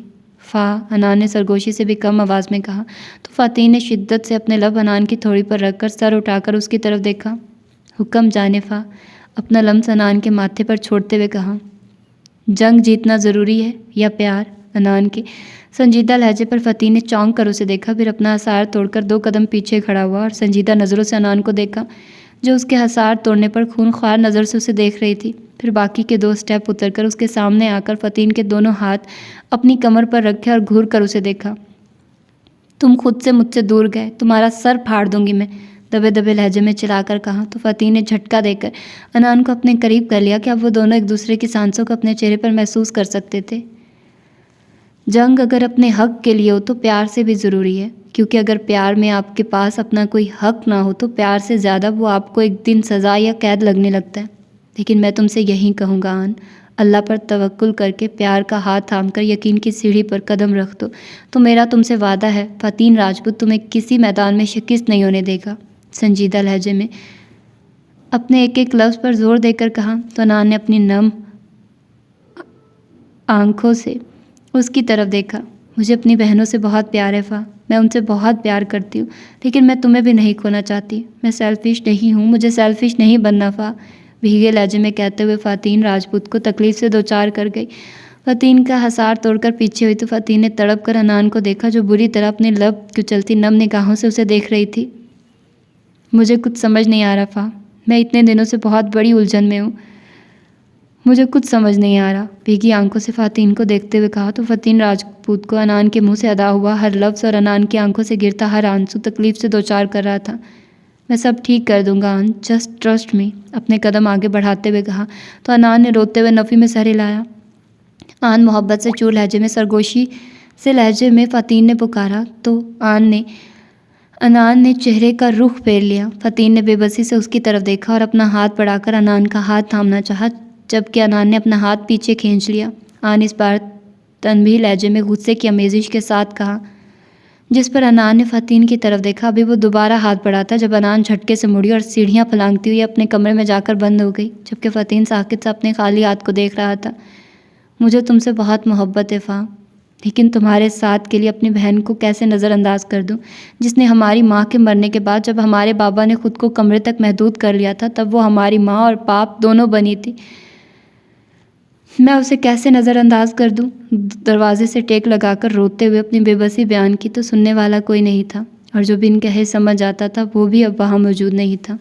अपने इर्द गिर्द फैलती खुशबू से अपने पीछे खड़े शख्स का अंदाज़ा तो हो गया था, लेकिन दिल यकीन नहीं कर पा रहा था। हाथ पांव बुरी तरह से कपकपा रहे थे, अपनी सांसें खटती हुई महसूस हो रही थी। पर्स पर गिरफ्त मजबूत की। जब पीछे खड़े शख्स ने मायसा को अपने हसार में लिया तो मायसा ने अपनी सांस तक रोक ली। तुम्हें पता है, आज तुम इस रेड ड्रेस में जानलेवा हद तक खूबसूरत लग रही हो, बोझल लहजे में सरगोशी करते हुए बसाम ने अपने लब मायसा के बालों पर रख दिए। बसाम, आप ही के पास जाना है, खुश्क पड़ते होंठों पर ज़बान फेरते उसने कहा तो उसने अपनी सुर्ख होती आंखों से उसकी पुश्त को देखा। लेकिन तुम ये नहीं पूछोगी कि सही मायनों में मुझे अपनी जान कब निकलती हुई महसूस हुई? माहिसा की बात को सिरे से नज़रअंदाज करके सर लहजे में गरा कर कहा तो माहिसा को अपने वजूद से जान निकलती महसूस हुई, जब एकदम बसाम ने माहिसा का रुख अपनी तरफ करके उसे सामने दीवार से पिन कर दिया। अपने दोनों हाथ माहिसा के इर्द गिर्द दीवार पर टिका कर उस पर झुक आया। माहिसा को बसाम की तेज़ और आग सी तपिश लिए सांसों से अपना चेहरा झुलसता महसूस हुआ। उस दिन तुमने सिर्फ एक बात कही थी जो मेरे दिल को बुरी तरह ज़ख्मी कर गई, लेकिन आज तुमने मेरे सामने किसी गैर मर्द की बाहों में बाहें डाली तो सोचो मायसा राजपूत, इससे मुझे कितनी तकलीफ़ पहुंची होगी। अपना हाथ ज़ोर से दीवार पर मारते हुए लहजे में आग सी तपिश लिए घर आकर कहा तो मायसा ने अपने मुंह पर हाथ रखकर अपनी चीख का गला घोंटा। तुम्हें बताऊं कि उस वक्त मेरा दिल शिद्दत से क्या चाह रहा है? अपना हाथ मायसा के कंधे से ट्रेस करते हुए उसके दाएं हाथ तक लाते हुए अब्रू अचकाकर इस्तफार किया। पूछो मायसा राजपूत के तुम्हारे शौहर का उस वक्त शिद्दत से क्या दिल चाह रहा है? एकदम से चिल्लाते हुए कहा तो मायसा ने अपने आप को दीवार में गुम करना चाहा। बस हिचकियों से रोते हुए उसके लहजे में कहा तो अपनी उंगली की एक लफ्ज़ नहीं, जो कहा है बस वो। सरगोशी की सूरत में उसने मायसा से कहा, उसके कंधे पर अपने दांत गाड़ दिए। तकलीफ पर मायसा ने अपनी आंखें ज़ोर से भींचकर अपने दोनों हाथों से बसाम के कोट को हाथों में दबोच लिया। चलो मैं बताता हूँ, अपने अंगूठे से खून की बूंद साफ करते हुए बसाम ने मायसा की बंद आंखों को देखकर कहा, मेरा दिल चाह रहा है तुम्हारे इस हाथ को इतनी बुरी तरह सजा दूँ कि मेरे अलावा ये किसी की तरफ ना बढ़े। सर लहजे में एक लफ्ज़ चबाकर कहा तो मायसा ने अपनी आंखें खोलकर बसाम की तरफ देखा कि तभी उसके मोबाइल पर मैसेज की नोटिफिकेशन आई। मायसा मोबाइल निकालती इससे पहले बसाम ने झपटने के अंदाज में पर्स से मोबाइल निकाला और हयाम का मैसेज देखकर खुद से रिप्लाई कर दिया, मैं बसाम के साथ आ जाऊंगी। मैसेज सेंड करके मोबाइल ऑफ किया और अपने कोट की जेब में डाल दिया और मायसा का हाथ अपनी सख्त गिरफ्त में लेते बाहर की जानिब कदम बढ़ाए, जबकि मायसा को अपने हाथ की हड्डियाँ टूटती हुई महसूस हुई। गाड़ी में पटखने के अंदाज में मायसा को बिठाया और अपनी साइड आकर गाड़ी स्टार्ट की, जबकि मायसा दरवाजे से चिपक कर बैठ गई। अपना दिल मायसा को कानों में धड़कता महसूस हो रहा था। सुनसान रास्ते पर गाड़ी एक झटके से रोककर मायसा की जानिब आया, जो ज़बरदस्ती मायसा को बाजू से खींचते हुए बैक सीट पर धकेल चुका था। खुद साथ बैठकर दरवाज़ा बंद किया और मायसा की जानिब देखा, जो गहरे गहरे सांस ले रही थी। अपने पर्स में हाथ डालकर इनहेलर निकालकर मुंह से लगाया तो बसाम ने हैरत से मायसा को देखा। जब उस दिन बसाम ने पूछा था तब वो टाल गई। मायसा के झूठ पर उस दिन का गुस्सा भी उद आया, लेकिन टेक लगाए रिलैक्स अंदाज में बैठकर मायसा को देखने लगा, जो अब सहमी नज़रों से बसाम को देख रही थी। अपनी जैकेट उतारो, बसाम ने नरम लहजे में कहा तो मायसा ने हैरत से नज़रें उठाकर उसकी जानिब देखा। क्या मतलब? उसने हकलाते हुए हैरत से पूछा। तो उसने कंधे अचकाए। मैंने कहा अपनी जैकेट उतारो वाइफी। अब की बार सर लहजे में एक एक लफ्ज़ चबाकर कहा तो मायसा को अपनी रीढ़ की हड्डी में सनसनाहट महसूस हुई। नहीं, रोते हुए उसने नफ़ी में सर हिलाया तो उसने कंधे अचकाकर और उसे सीधा बिठाया। तो तुम चाहती हो ये काम मैं खुद करूं? मायसा के चेहरे पर आई लिट को हाथ से पीछे करके कहा। तो मायसा ने झरझरी लेकर अपना चेहरा पीछे किया। बस हाँ, मुझे घर जाना है, प्लीज़, रोते हुए उस संगदिल से कहा जिसे उसकी हालत पर भी रहम नहीं आ रहा था। घर चलेंगे मिसिस, मगर एक खूबसूरत रात एक दूसरे के साथ गुजार कर। वैसे भी इस दिन मेरे करीब आकर तुम इजाज़त दे चुकी हो मुझे, आम से लहजे में मुस्कुराते हुए ऐसे कहा जैसे सब कुछ नॉर्मल हो उनके दरमियान। अब तुम खुद उतारोगी या मैं करूं ये काम? लेकिन फिर मैं जैकेट तक रुकूंगा नहीं, उसकी गारंटी नहीं दूंगा, पहले सख्त लहजे में कहते हुए आखिरी अल्फाज पर लहजा खुद ब खुद बोझल हो गया। मैं करती हूँ, कपकपाते हाथों से जैकेट के बटन खोलने की कोशिश करने लगी। बसाम की तपिश लिए नज़रें मायसा को अपने वजूद में गढ़ती महसूस हो रही थी। हाथों की कपकपाहट में इजाफा होता जा रहा था जब एकदम मायसा को अपने कामते हाथों पर बसाम के हाथों का लम्स महसूस हुआ जो मायसा के चेहरे को नज़रों के आसार में लिए बटन खोलकर जैकेट को उतार चुका था। जैकेट को उतार कर फ्रंट सीट पर उछाल दिया। अब दांतों तले होंठ दबाकर मायसा को मखमूर नज़रों से देख रहा था जो हौले हौले कांपने में मसरूफ़ थी। रेड फ्रॉक में उसकी तोतिया रंगत चमक रही थी। लाइट लिपस्टिक से सजे होंठ कपकपा रहे थे जबकि नीली आंखें मीची हुई थी। नाजुक खुशबुओं में बसे वजूद की रानाइयाँ बसाम को बहकने पर मजबूर कर रही थी। अपनी टाई की नॉट ढीली करके उसे उतार कर नीचे फेंका, ब्लैक कोट से भी छुटकारा हासिल करके उसे फ्रंट सीट पर उछाल दिया जबकि इस दौरान नज़रें मुसलसल मायसा के वजूद का तवाफ़ कर रही थी। अपनी वाइट शर्ट के ऊपरी 2 बटन खोलकर बिना मायसा को समझने का मौका दिए उसकी कमर में हाथ डालकर अपनी जानिब खींचा जो इस अचानक अवतार पर बसाम के सीने पर आ गिरी। आई लव यू अनकंडीशनली, बोझल और गमगीन लहजे में सरगोशी करते हुए अपने होंठ मायसा की ब्यूटी बोन पर रख दिए। बसाम का दहकता हुआ लम्स महसूस करके मायसा को अपनी जान निकलती महसूस हुई। मायसा की गर्दन पर अपनी नाक ट्रेस करते हुए गहरे गहरे सांस भरते उसकी खुशबू को खुद में उतारने की कोशिश की। बसाम की उस हरकत पर मायसा को लगा जैसे जिस्म का सारा खून चेहरे पर सिमट आया हो। अपने दोनों हाथ बसाम के चेहरे पर रखकर अपना चेहरा ऊपर उठाकर बसाम को देखा। माथे पर भूरे बाल बेतरतीबी से बिखरे हुए थे। चेहरे पर हल्की हल्की बेड़ उसकी वजाहत में इजाफा कर रही थी। खुमार लिए आंखों में मायसा को अपना अक्स वासे नज़र आ रहा था। अभी मायसा पीछे हटती जब बसाम ने उसके बालों में अपना हाथ उलझाकर अपने चेहरे पर झुका लिया। अपने होंठों पर बसाम की सख्त गिरफ्त महसूस करके मायसा ने दोनों हाथों से उसका कॉलर दबोच लिया। आंखों से न जाने कितने ही आंसू बह निकले। अपने चेहरे पर नमी महसूस करके बसाम नरमी से पीछे हटा तो मायसा को रोते हुए पाया। सख्ती से अपने होंठ भींचकर उसे देखा जो बेआवाज़ रोने में मसरूफ़ थी। मेरा करीब आना क्या तुम्हें तकलीफ़ दे रहा है? सर लहजे में एक एक लफ्ज़ चबाकर कहा और अपनी गिरफ्त मायसा की कमर पर सख्त कर दी। बसाम की बात पर मायसा ने तड़प कर देखा और रोते हुए नफ़ी में सर हिलाया तो बसाम को अपने रगों पैर में सुकून सराहियत करता महसूस हुआ। मायसा को बाहों में भरकर सीधा होकर बिठाया। तो क्या हुआ है मायसा? अपने होंठों से आंसू चूमते हुए सरगोशी की तो मायसा ने बुरी तरह अपने लब कुचल डाले जिस पर बसाम ने सख्त नज़रों से उसे घूरा। नम लहजे में कहा तो बसाम ने तड़प कर मायसा का चेहरा अपने हाथों में भरा। तुम कब से मेरी बन चुकी हो मायसा, अब तो सिर्फ मेरी हो ना? बोझल लहजे में अपना सर मायसा के सर से टिकाकर कहा। बसाम अगर मैं कुछ कहूँ तो आप पूरा करोगे? लहजे में आस लिए पूछा तो बसाम ने आंखें खोलकर मायसा की जानिब देखा। हुक्म करो जाने बसाम, अपने लबों से मायसा की नाक को छू कर कहा जिस पर मायसा के चेहरे पर गुलाल बिखर गया। मैं आपसे सिर्फ ये सुनना चाहती हूँ बसाम राजपूत, आप सिर्फ और सिर्फ मेरे हो। गुजरे हुए कल में भी आप मेरे थे, आज भी और आने वाले कल में भी आप सिर्फ मेरे ही रहोगे, चाहे मैं रहूँ या ना रहूँ। शिद्दत भरे लहजे में कहती बसाम को मुस्कुराने पर मजबूर कर गई। शिद्दत से अपना लम्स मायसा के कंधे पर छोड़कर उसके चेहरे की तरफ देखा जो अब संजीदा नज़रों से बसाम के जवाब की मुंतज़िर थी। मैं अपनी पहली सांस से मायसा राजपूत का था, आज भी मायसा राजपूत का हूँ और जन्नत तक सिर्फ मायसा राजपूत का रहूँगा। अल्लाह के सिवा मुझे मायसा राजपूत से दुनिया की कोई ताकत जुदा नहीं कर सकती। मायसा राजपूत एक नशे की मानित मेरी रगों में बसती है। मुझे मायसा राजपूत का नशा है। शिद्दत भरे लहजे में सरगोशी करते मायसा को खुद में भींच लिया। बसाम के मुंह से अदा हुए हर लफ्ज़ मायसा को अपने जलते दिल पर ठंडी फवार की तरह महसूस हुआ। फिर एकदम से झुककर अपना लब बसाम के होंठों पर रखकर शिद्दत से उसके लम्स को महसूस करने लगी। बसाम ने मुस्कुराते हुए अपने होंठों पर उसकी शिद्दतें बर्दाश्त की। जब थोड़ी देर बाद मायसा ने अपना चेहरा बसाम की गर्दन में छुपाकर आंखें मूंद दी। बसाम ने थोड़ा आगे होकर अपना कोट उठाकर मायसा के कंधों पर अच्छी तरह से फैलाकर अपना चेहरा मायसा के सर पर टिकाकर आंखें मूंद ली। और ये थी इसकी 3rd एपिसोड। होप सो कि आप लोगों को पसंद आई होगी। आज इसकी 4थी एपिसोड आप लोगों को आज ही मिल जाएगी। और अब आप लोग बता दीजिएगा कि कैसा लग रहा है आप लोगों को ये नावल, अच्छा लग रहा है, पसंद आ रहा है या नहीं आ रहा। मुझे ये नावल अच्छी तरह से डाइजेस्ट नहीं होते हैं क्योंकि ये बहुत ही ज़्यादा होते हैं। ठीक है, तो आप लोग मुझे अपना फीडबैक ज़रूर दीजिएगा और बताइएगा कि आप लोग इसको कंटिन्यू रखना चाहते नहीं रखना चाहते। तो ठीक है, फिर मिलते हैं इंशाल्लाह इसके 4थे पार्ट में। अपना ढेर सारा ख्याल रखिएगा। अल्लाह हाफिज़।